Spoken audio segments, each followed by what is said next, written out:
ശ്രീനാരായണ ഗുരു എന്ന സൂര്യ തേജസിന്റെ അനന്തരഗാമിയാകുവാൻ ഭാഗ്യം സിദ്ധിച്ച ദിവ്യശ്രീ ബോധാനന്ദ സ്വാമികളുടെ ജയന്തി ദിനം.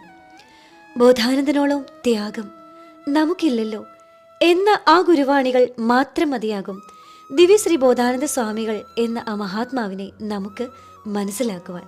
അവശ്യജന വിഭാഗത്തിനു വേണ്ടി സ്ഥാപിച്ച ധർമ്മഭട സംഘം ഒരു മാറ്റത്തിന്റെ തന്നെ വിപ്ലവത്തിന് കാരണമായി.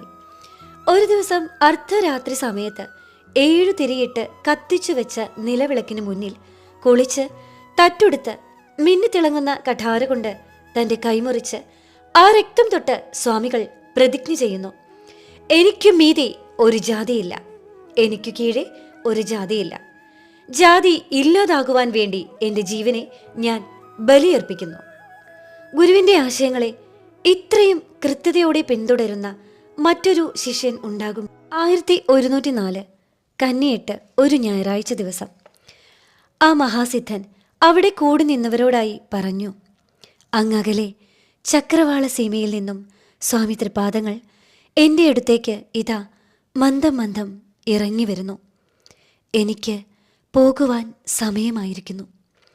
സത്തായ പരമപദത്തിൽ ധീരനായി മൃദുവായി അമർന്ന് സത്തുമാത്രമായി അവിടുന്ന് അവശേഷിച്ചു.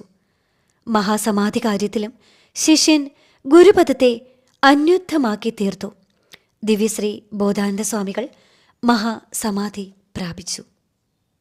ദക്ഷിണാമൂർത്തിക്കങ് ഒത്തുള്ള ഗാംഭീര്യം വിഷ്ണുമൂർത്തിക്ക്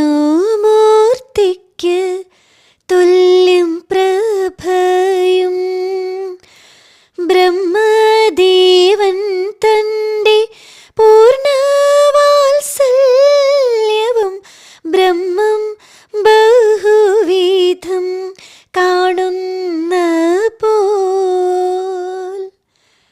ഇത്രയും മനോഹരമായി ഒരു ഗുരുവിനെ മനസ്സിലാക്കുവാനും സ്നേഹിക്കുവാനും മറ്റ് ഏതൊരു ശിഷ്യനാണ് സാധിക്കുക, അല്ലേ?